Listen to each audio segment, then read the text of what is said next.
प्रिय विद्यार्थियों, नमस्कार।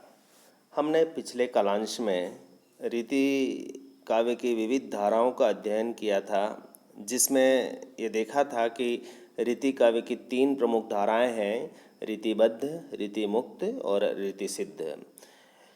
उसके कौन प्रमुख कवि हैं उसके बारे में हमने पिछले कालांश में देखा था, लेकिन इस काव्य की विशेषता क्या है, ये किस तरह की होती है, उसमें किन किन बातों का निरूपण होता है, तो हम उसका विस्तृत अध्ययन करेंगे। तो आज के कालांश में हम रीतिबद्ध काव्य की विशेषताओं को हम देखेंगे।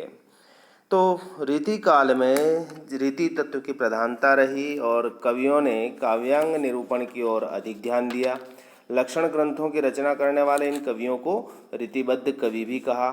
तो रीतिबद्ध कवि की जो प्रवृत्तियां हैं उसमें मुख्य प्रवृत्तियां हैं वो इन शीर्षकों में विभक्त है। हम उसका विशेष रूप से अध्ययन करेंगे। सबसे पहले है रीति निरूपण। अब रीति निरूपण होता क्या है, इसको थोड़ा सा देखें। रीति, जैसा कि मैंने पहले कालांश में बताया था कि रीति का मतलब यहाँ पर है कि उस परंपरा का निर्वाह करना जो संस्कृत में थी। तो संस्कृत में क्या परंपरा थी? वहाँ पर लक्षण ग्रंथ लिखे जाते थे, काव्य के भेद, रस, अंग आदि का विवेचन होता था, उनके लक्षणों को उद्धृत किया जाता था और उस लक्षणों के आधार पर कविता की रचना होती थी। तो जो रीतिकालीन कवि थे, इन्होंने भी उसी परंपरा का निर्वाह किया, उसी का अनुकरण किया, इसलिए ये रीतिबद्ध कहलाए। अब रीति निरूपण में क्या क्या तत्व आते हैं, तो इसमें जो काव्य शास्त्रीय ग्रंथ हैं, जैसे उनके जो अंग हैं, प्रमुख रूप से रस हैं, रस के अवयव हैं, नायक नायिका भेद हैं, काव्य भेद हैं, कवि भेद हैं, उनके गुण, दोष, वृत्ति, छंद, अलंकार, ये सारे लक्षण जब किसी उदाहरण के रूप में प्रकट किए जाएं तो वहाँ पर ऐसी स्थिति होती है। तो ये परंपरा हिंदी में पहले नहीं थी, इन्होंने उसको शुरुआत की, इसीलिए ये रीतिबद्ध कवि कहलाए। ऐसे जो केशव, चिंतामणि आदि कवि हैं, तो इन पर जो प्रभाव था वो संस्कृत के जो बड़े आचार्य थे, मम्मट, जयदेव, जगन्नाथ, भामह, भानुदत्त आदि, वामन आदि का जो इन पर प्रभाव पड़ा, इसके आधार पर उनकी रचनाएं हुई थी। दूसरा जो इस रीतिबद्ध काव्य की विशेषता है वह यह है कि आचार्यत्व की प्रवृत्ति है। यानी जी ये जो कवि थे, इनमें एक इच्छा थी इनके मन की कि हमें आचार्य भी माना जाए।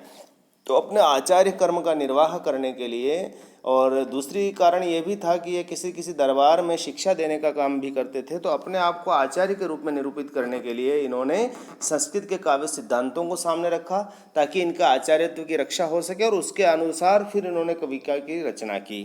तो इस तरह से जो रीतिबद्ध कविता में जो कवि हैं, उनकी जो प्रवृत्ति है वो आचार्यत्व की प्रवृत्ति विशेष रूप से दिखाई देती है। तीसरी जो खासियत है इसकी वो है कि इसमें मौलिकता का अभाव दिखाई देता है, जो इसका एक नकारात्मक पक्ष माना जा सकता है। लेकिन रीतिबद्ध कविता में इन्होंने मौलिक चिंतन का अभाव देखा और इनका सारा का सारा ध्यान काव्य के लक्षणों पर ही रहा। यानी रस कहाँ होना चाहिए, रीति कहाँ होनी चाहिए, अलंकार कहाँ है, ध्वनि कहाँ है, काव्य दोष तो नहीं आ रहा है, छंद कैसा है, इन्हीं बातों पर। और इसका परिणाम यह हुआ कि उसका भाव पक्ष लगभग चेतना विहीन हो गया। यहाँ पर जो रसात्मकता होनी चाहिए, जो घटना का वैचित्र्य होना चाहिए, वह प्रकट नहीं होता है। केशव की रामचंद्रिका इसका सबसे बड़ा उदाहरण है कि जहाँ राम काव्य तुलसी के वहाँ पर सरस हो गया है, तो यहाँ पर वह नीरस रूप में प्रकट होता है। ऐसी स्थिति में यहाँ पर मौलिकता दिखाई नहीं देती। जो इसकी विशेषता है, अगला है रीतिबद्ध काव्य की श्रृंगारिकता।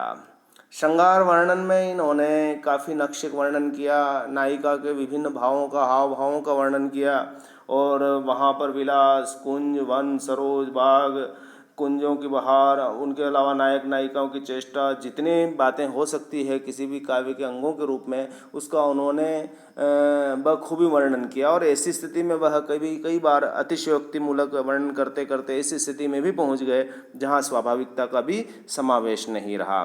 तो श्रृंगारिक प्रवृत्ति वैसे तो रीतिकाल की सबसे बड़ी विशेषता है, लेकिन रीतिबद्ध काव्य में भी यह पाई जाती है। और रीतिबद्ध काव्य में खास तौर से संयोग श्रृंगार को बहुत महत्व मिला है। और संयोग श्रृंगार के अंदर वह लौकिक स्वरूप में ही है। यहाँ तक कि वो राधा कृष्ण का जब वर्णन करते हैं तो वहाँ पर भी वह देवत्व की व्यंजना से मुक्त हो जाते हैं और वहाँ पर एक साधारण नायिका के रूप में दिखाई देते हैं। उनके हास विलास, उनके संबोधन, उनके जो क्रीड़ाएँ हैं वो सारे के सारी वो उसी रूप में प्रकट होती है। तो रीतिकालीन काव्य की जो प्रमुख विशेषता ही श्रृंगारिकता है और इसीलिए कई आलोचक इसे श्रृंगार काल का भी नाम दे देते हैं। अगली जो विशेषता इसकी है वो है अलंकार विवेचन। यानी कहने का आशय यह है कि अलंकारों की प्रमुखता इस कविता में रही है। तो स्वाभाविक रूप से जब वो संस्कृत के काव्यशास्त्र का अनुकरण कर रहे हैं तो वहाँ अलंकार बहुत महत्वपूर्ण स्थिति में है। यहाँ तक कि अलंकार को कहीं आचार्यों ने काव्य की आत्मा तक माना है। तो अलंकार यानी छंद और अलंकारों का तो अजायब घर आपकी केशवदास की रामचंद्रिका है। इतने अलंकार वहाँ पर जगह जगह पर प्रयुक्त होते हैं कि पाठक स्वयं चमत्कृत होता है। तो एक तरह से यहाँ पर चमत्कार प्रियता इनका एक लक्षण के रूप में है, जो अलंकारों को विवेचना वहाँ पर ज़्यादा हो रही है। यानी ये कवि ये मानते थे कि जितने अलंकारों का प्रयोग होगा तो उससे वह चमत्कार उत्पन्न होगा और चमत्कार पूर्ण कविता जब होगी तो वह लोगों को आकर्षित करेगी और उससे उनकी प्रतिष्ठा भी बढ़ेगी। तो अलंकारों का खास तौर से उन्होंने सायास प्रयोग किया है। यानी स्वाभाविक रूप से वो आए ना आए, जैसे मान लो देव पद्माकर कहते हैं, देव कहते हैं कि कूलन में केली न कछारण में कलिन कलिन किलकंत है। यहाँ पर क जो आवृत्ति हो रही है, बार बार आवृत्ति हो रही थी, ऐसा लगता है कि अनुप्रासिक छटा लाने के लिए उन्होंने सायास वर्णन किया। यानी प्रयास कर करके वो उस अलंकार को अपने कविता में लेके आए।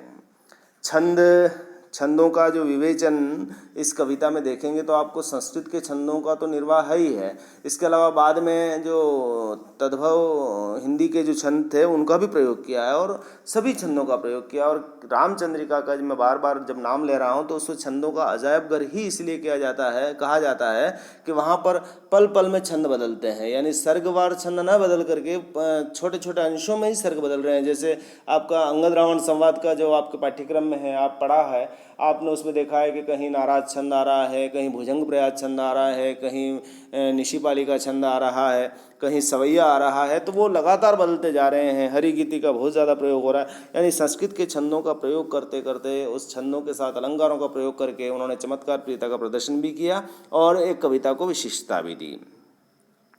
शास्त्रीय परंपरा का निर्वाह करना इनके लिए प्रमुख लक्ष्य था। अब शास्त्रीय परंपरा में इसका निर्वाह करने का सीधा सा आशय यह है कि शास्त्रों में क्या लिखा है। यहाँ शास्त्र से आशय पूर्ववर्ती शास्त्र है जो संस्कृत परंपरा से हैं। संस्कृत की जो परंपराएं थे काव्य की रचना के, जैसे महाकाव्य कैसे लिखे जाएं या मुक्तक काव्य कैसे लिखे जाएं, कविता के अंदर मंगलाचरण कैसे होना चाहिए, उसके साथ उसका निर्वाह होना चाहिए, तो वो सारी की घटनाओं का निर्वाह उन्होंने उसी रूप में किया और उनका पालन भी किया। ये जो वर्णन करते थे उस शास्त्रीय परंपरा में, तो उसका कारण एक और दूसरा भी था कि राज्याश्रय में रहते थे। राज्याश्रय में उन ग्रंथों की बहुमूल्यता इसलिए भी हो जाती थी कि वहाँ पर उस कवि कर्म के साथ साथ उस काव्यांग के जो नियम हैं उनका निर्वाह कौन अधिक करता है, इस आधार पर वो आलोचना से भी बच जाते थे और उस परंपरा का निर्वाह भी कर लेते थे।